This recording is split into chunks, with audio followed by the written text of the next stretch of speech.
श्री गणेशाय नमः। दोस्तों, हिंदू धर्म में सप्ताह का हर दिन किसी न किसी देवी देवता को समर्पित किया गया है, जिसके अनुसार रविवार के दिन भगवान सूर्य की पूजा की जाती है। शास्त्रों में सूर्य देव की पूजा को बेहद खास माना गया है। कहते हैं कि अगर भगवान सूर्य की कृपा किसी व्यक्ति पर पड़ती है तो उसका भाग्य सूर्य के तेज के समान ही चमकने लगता है। ऐसे में अगर आप भी चाहते हैं कि सूरज के तेज की तरह ही आपका भाग्य भी चमक उठे, रविवार के दिन सुबह जल्दी उठकर स्नान आदि करें। इस दिन मुख्य रूप से सफेद रंग के कपड़े पहनना शुभ माना जाता है, इसीलिए सफेद वस्त्र धारण करें।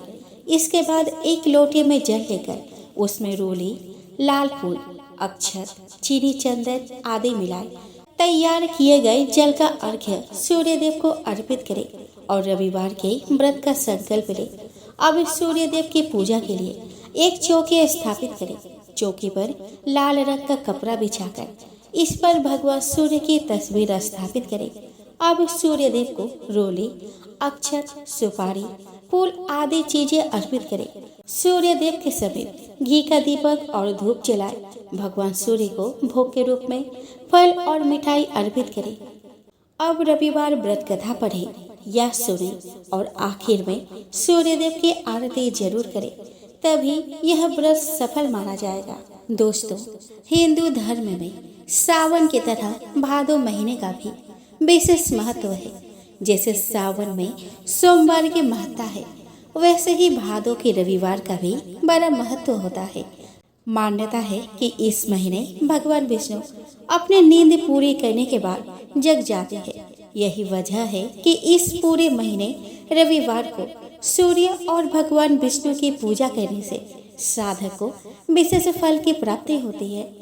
ज्योतिष के अनुसार जातक की कुंडली में सूर्य की स्थिति ठीक ना हो तो उसे समाज में मान सम्मान नहीं मिलता है, उसे जीवन भर कष्ट रहता है, उसके जीवन में खुशहाली नहीं आ पाती।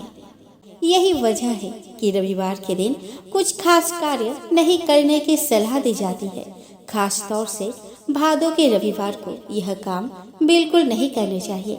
इन कार्यों को करने से सूर्य ग्रह के कुप्रभाव का सामना करना पड़ता है।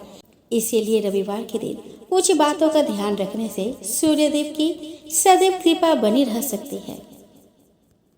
दोस्तों, रविवार के दिन सूर्यास्त से पूर्व नमक का उपयोग न करें। ऐसा करना अशुभ माना जाता है। यह भी कहा जाता है कि रविवार को रात होने से पहले संभोग नहीं करना चाहिए। किसी भी व्यक्ति को इस दिन मांस और मदिरा का सेवन नहीं करना चाहिए।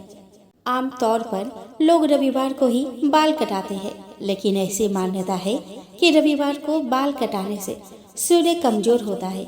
इसीलिए इस दिन बाल कटाने से और सिर में तेल मालिश और दूध को जलाने का कार्य नहीं करना चाहिए। रविवार को हो सके तो तांबे से निर्मित चीजों को खरीदने और बेचने से बचें। इस दिन नीले, काले और ग्रे रंग के वस्त्र ना पहने। संभव हो तो इस दिन जूते ना पहने। यदि इन सभी बातों का आप भादों में पड़ने वाले हर रविवार को ख्याल रखेंगे तो आपको कभी भी सूर्य ग्रह की बुरी दृष्टि का सामना नहीं करना पड़ेगा। सूर्य भगवान हमेशा आपके ऊपर अपनी कृपा बनाए रखेंगे। दोस्तों, रविवार के व्रत पूजन से सूर्य देव की कृपा प्राप्त होती है। सभी व्रतों में रविवार व्रत को महात्म्य व्रत माना गया है, लेकिन इस व्रत के बाद उद्यापन करना जरूरी है, वरना इसका फल नहीं मिलता है। ज्योतिष में सूर्य देव को नवग्रहों का राजा कहा गया है, इसीलिए नवग्रहों के शांति के लिए भी सूर्य देव की उपासना की जाती है। वही जो लोग रविवार का व्रत रखते हैं उनका जीवन सुखों से भरा रहता है और सूर्य देव की कृपा प्राप्त होती है। लेकिन कोई भी व्रत तभी सफल माना जाता है जब उसका उद्यापन किया जाए। तो आइए हम जान लेते हैं रविवार व्रत के उद्यापन विधि के बारे में। रविवार व्रत उद्यापन पूजन सामग्री में आपको सूर्य देव की प्रतिमा या तस्वीर, लकड़ी की चौकी, लाल कपड़ा, द्वादश दल वाला कमल का फूल, कलश, अक्षत, दीप बाती, गंगा जल, कंडेल का फूल, लाल चंदन, गुड़, लाल वस्त्र, जनेऊ, रोली, नैवेद्य, पंचामृत, पान का पत्ता, सुपारी, लौंग, इलायची, नारियल, फल, कपूर, हवन सामग्री, घी, आम की लकड़ी और भोग के लिए खीर। दोस्तों, रविवार का व्रत उद्यापन वैदिक मंत्र के साथ किया जाता है। अगर आपको वैदिक मंत्रों की जानकारी ना हो तो आप किसी पुरोहित से व्रत का उद्यापन विधि पूर्वक करा सकते हैं। लेकिन अगर आप स्वयं ही व्रत का उद्यापन करना चाहते हैं तो इसके लिए सबसे पहले प्रातः काल उठकर स्नान कर ले और पूजा की तैयारी करें। एक चौकी में लाल रंग का कपड़ा बिछाकर गंगा जल छिड़क कर शुद्ध कर ले। फिर चौकी में भगवान सूर्य की प्रतिमा या तस्वीर स्थापित करें। चौके के बीच में जल से भरा एक कलश रखें। भगवान को लाल वस्त्र चढ़ाकर चंदन, रोली, अक्षत, जनेऊ आदि अर्पित कर फूल, फल, भोग और पंचामृत चढ़ाए। आप धूप दीप दिखाए। सूर्य देव के साथ ही भगवान गणेश की भी पूजा करें। इसके बाद रविवार की व्रत कथा पढ़े और सूर्य देव की आरती करें। पूजा के बाद किसी ब्राह्मण को दक्षिणा जरूर दे। दोस्तों, रविवार का दिन भगवान भास्कर को समर्पित होता है। इनकी पूजा और व्रत से घर सुख समृद्धि से भर जाता है और शत्रुओं का नाश होता है। रविवार का व्रत कम से कम 1 वर्ष और अधिकतम 12 वर्षों तक किया जा सकता है, लेकिन व्रत छोड़ने के बाद इसका उद्यापन जरूर करें। मान्यता है कि जो लोग रविवार का व्रत रखते हैं या रविवार की व्रत कथा सुनते हैं उनकी सभी मनोकामना पूरी होती है। जो लोग रविवार के दिन मांसाहार या तामसिक भोजन और नमक का त्याग करते हैं उन्हें उत्तम स्वास्थ्य के साथ ही मान सम्मान व यश की प्राप्ति होती है। अगर कोई भी स्त्री इस व्रत को करे तो उसे संतान सुख मिलता है। साथ ही रविवार का व्रत मोक्ष प्रदान करने वाला माना गया है।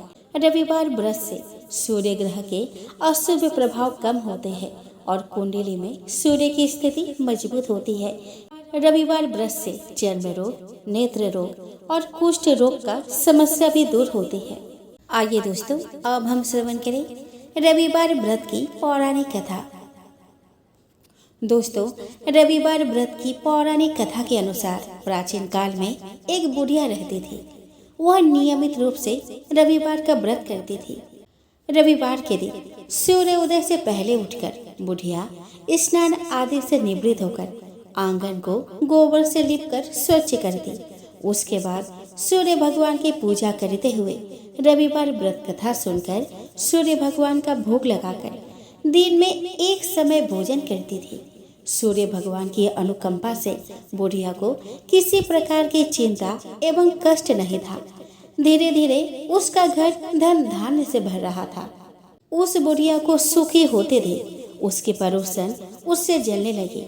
बुढ़िया ने कोई गाय नहीं पाल रखी थी, अतः वह अपने पड़ोसन के आंगन में बंधी गाय का गोबर लाती थी। पड़ोसन ने कुछ सोचकर अपने गाय को घर के भीतर बांध दिया। रविवार को गोबर न मिलने से बुढ़िया अपना आंगन नहीं लीप सकी। आंगन न लीप पाने के कारण उस बुढ़िया ने सूर्य भगवान को भोग नहीं लगाया और उस दिन स्वयं भी भोजन नहीं किया। सूर्यास्त होने पर बुढ़िया भूखे प्यासे ही सो गई। प्रातः काल सूर्य उदय से पूर्व उस बुढ़िया की आँख खुली तो वह अपने घर के आंगन में सुंदर गाय और बछड़े को देखकर हैरान हो गई। गाय को आंगन में बांधकर उसने जल्दी से उसे चारा लाकर खिलाया। पड़ोसन ने उस बुढ़िया के आंगन में बंधी सुंदर गाय और बछड़े को देखा तो वह उससे और अधिक जलने लगी। तभी गाय ने सोने का गोबर किया। गोबर को देखते ही पड़ोसन की आंखें फट गई। पड़ोसन ने उस बुढ़िया को आसपास न पाकर तुरंत उस गोबर को उठाया और अपने घर ले गई तथा अपने गाय का गोबर वहां रख आई। सोने के गोबर से पड़ोसन कुछ ही दिनों में धनवान हो गई। गाय प्रतिदिन सूर्य उदय से पूर्व सोने का गोबर किया करती थी और बुढ़िया के उठने के पहले पड़ोसन उस गोबर को उठाकर ले जाती थी। बहुत दिनों तक बुढ़िया को सोने के गोबर के बारे में कुछ पता ही नहीं चला। बुढ़िया पहले की तरह हर रविवार को भगवान सूर्यदेव का व्रत करती रही और कथा सुनती रही। लेकिन सूर्य भगवान को जब परुसन की चालाकी का पता चला तो उन्होंने तेज आंधी चलाई। आंधी का प्रकोप देखकर बुढ़िया ने गाय को घर के भीतर ही बांध दिया। सुबह उठकर बुढ़िया ने सोने का गोबर देखा तो उसे बहुत आश्चर्य हुआ। उस दिन के बाद से बुढ़िया गाय को घर के भीतर बांधने लगी। सोने के गोबर से बुढ़िया कुछ ही दिनों में बहुत धनवान हो गई। उस बुढ़िया के धनी होने से पड़ोसन बुरी तरह जल भून कर राख हो गई और उसने अपने पति को समझा बुझाकर उसे नगर के राजा के पास भेज दिया। सुंदर गाय को देखकर राजा बहुत खुश हुआ। सुबह जब राजा ने सोने का गोबर देखा तो उसके आश्चर्य का ठिकाना न रहा। उधर सूर्य भगवान को भूखी प्यासी बुढ़िया को इस तरह प्रार्थना करते देख उस पर बहुत करुणा आई। उसी रात सूर्य भगवान ने राजा को स्वप्न में कहा कि राजन, बुढ़िया की गाय व बछड़ा तुरंत ही लौटा दो, नहीं तो तुम पर विपत्तियों का पहाड़ टूट पड़ेगा, तुम्हारा महल नष्ट हो जाएगा। सूर्य भगवान के स्वप्न से बुरी तरह भयभीत राजा ने प्रातः उठते ही गाय और बछड़ा बुढ़िया को लौटा दिया। राजा ने बहुत सा धन देकर बुढ़िया से अपनी गलती के लिए क्षमा मांगी। राजा ने पड़ोसन और उसके पति को उनकी इस दुष्टता के लिए दंड दिया। फिर राजा ने पूरे राज्य में घोषणा करा दी कि सभी स्त्री पुरुष रविवार का व्रत किया करें। रविवार का व्रत करने से सभी लोगों के घर धन धान्य से भर गए। राज्य में चारों ओर खुशहाली छा गई। स्त्री पुरुष सुखी जीवन यापन करने लगे तथा सभी लोगों के शारीरिक कष्ट भी दूर हो गए। तो प्रेम से बोलो सूर्य भगवान की जय हो। दोस्तों, एक बार राजा शतानिक ने सुमंत मुनि से पूछा कि महामुनि, सांब कौन है और किसका पुत्र है? भगवान सूर्य ने उसके ऊपर अपनी कृपा क्यों की, यह आप बताने की कृपा करें। सुमंत मुनि ने कहा कि राजन, संसार में 12 आदित्य प्रसिद्ध है। उनमें से विष्णु नाम के जो आदित्य है वे इस जगत में वासुदेव श्री कृष्ण के रूप में अवतीर्ण हुए। उनके जाम्बवती नाम की पत्नी से महाबलशाली सांब नामक पुत्र हुआ। वह शापवश कुष्ठ रोग से ग्रस्त हो गया। उससे मुक्त होने के लिए उसने भगवान सूर्य नारायण की आराधना की और उसी ने अपने नाम से सांबपुर नामक एक नगर बसाया और यहीं पर भगवान सूर्य नारायण की प्रथम प्रतिमा स्थापित की। राजा शतानिक ने पुनः पूछा कि महाराज, सांब के द्वारा ऐसा कौन सा अपराध हुआ था जिससे उसे इतना कठोर श्राप मिला? थोड़े से अपराध पर तो श्राप नहीं मिलता। सुमंत मुनि ने कहा कि राजन, इस वृतांत का वर्णन हम संक्षेप में कर रहे हैं, आप सावधान होकर सुने।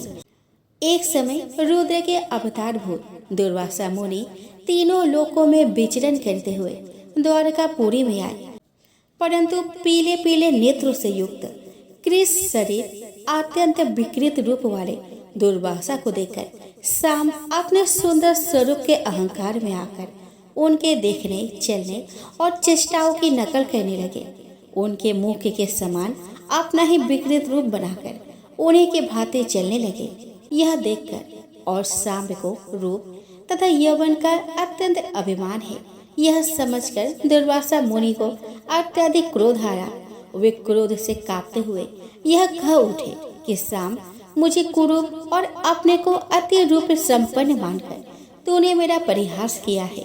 जा, तो शीघ्र ही कुष्ठ रोग से ग्रस्त हो जाएगा। ऐसे ही एक बार पुनः परिहास किए जाने के कारण दुर्वासा मुनि को फिर श्राप देना पड़ा और उसी श्राप के फलस्वरूप सांब से लोहे का एक मुसल उत्पन्न हुआ जो समस्त यदुवंशियों के विनाश का कारण बना। अतः देवता, गुरु और ब्राह्मण आदि की अवज्ञा बुद्धिमान पुरुष को कभी नहीं करनी चाहिए। इन लोगों के समक्ष सदैव विनम्र ही बना रहना चाहिए और सदा मधुर वाणी ही बोलनी चाहिए। राजन, इस प्रकार दुर्वासा मुनि के श्राप से सांब को कुष्ठ रोग हुआ था। सुमंतु जी बोले कि राजन, भयंकर कुष्ठ रोग का श्राप प्राप्त कर दुखित हो सांब ने अपने पिता भगवान श्री कृष्ण से पूछा कि तात, मेरा यह कष्ट कैसे दूर होगा? कृपया करके इसका उपाय आप बताएं। भगवान श्री कृष्ण ने कहा कि वत्स, तुम भगवान सूर्य की आराधना करो, उससे तुम्हारा यह कुष्ठ रोग दूर हो जाएगा। तुम देव ऋषि नारद द्वारा सूर्य नारायण के आराधना विधान की शिक्षा प्राप्त करो।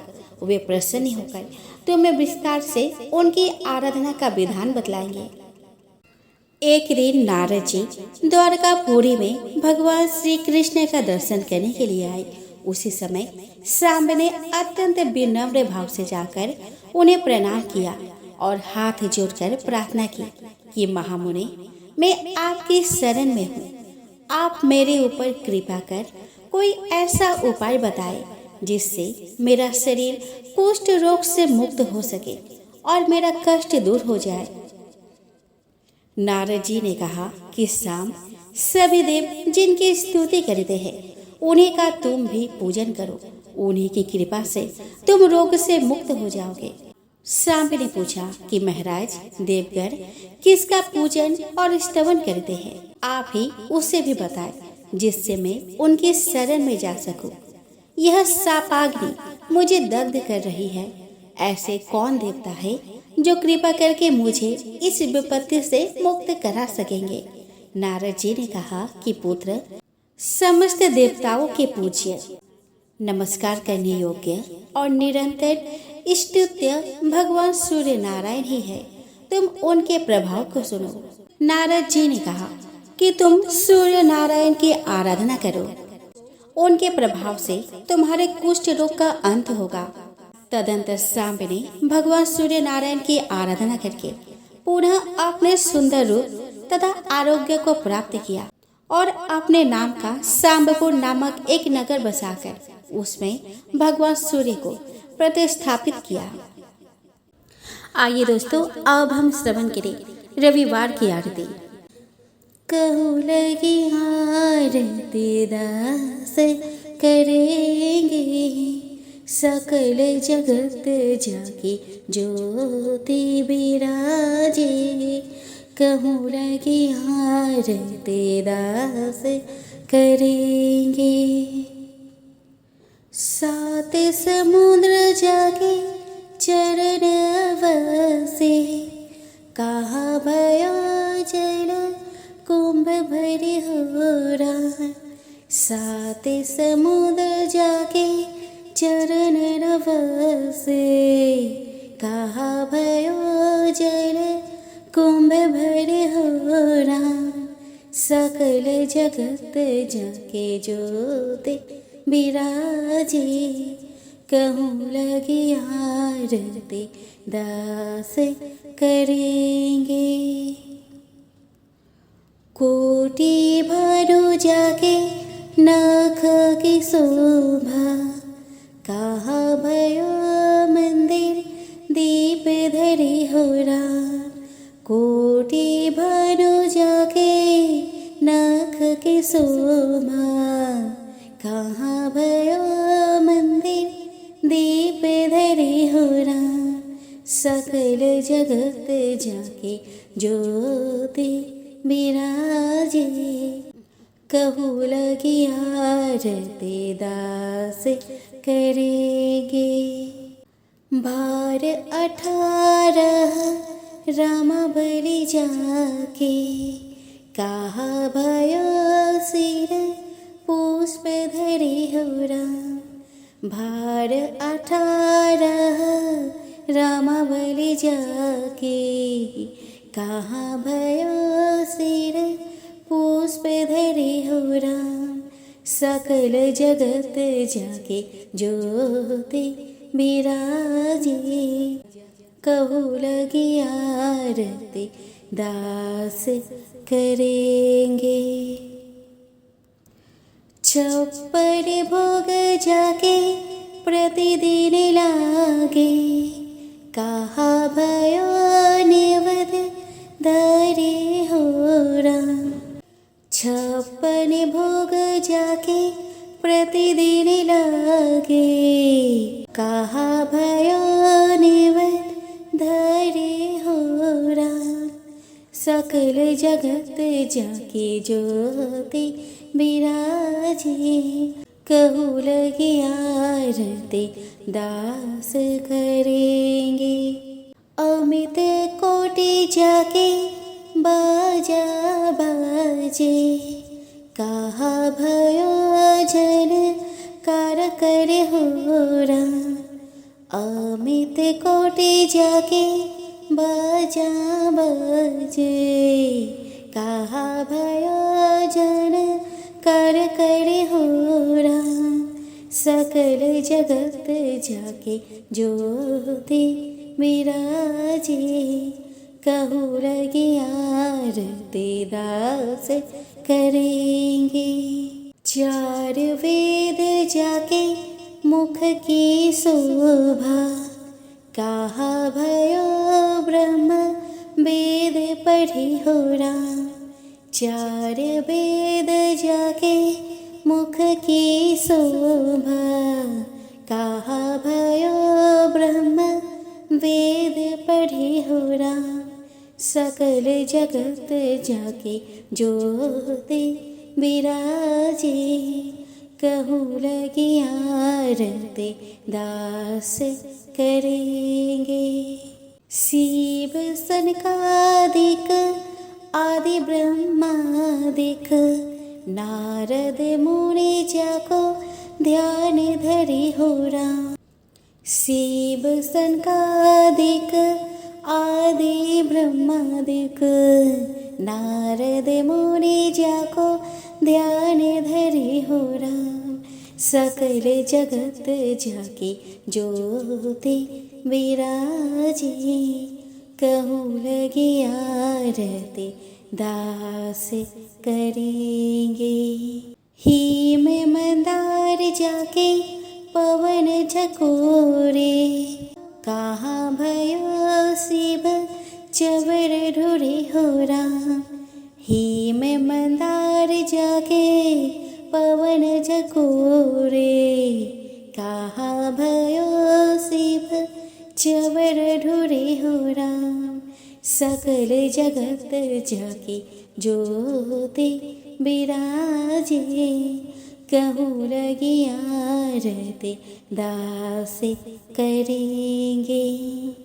184 बंध छुड़ाए, केवल हरि यश नाम देव गाए होरा। 184 बंध छुड़ाए, केवल हरि यश नाम देव गाए होरा। सकल जगत जाके ज्योति विराजे, कहू लगे आरती दास करेंगे। कहू लगे आरती दास करेंगे। सकल जगत जाके ज्योति विराजे, कहू लगे आरती दास करेंगे। सकल जगत जाके ज्योति विराजे।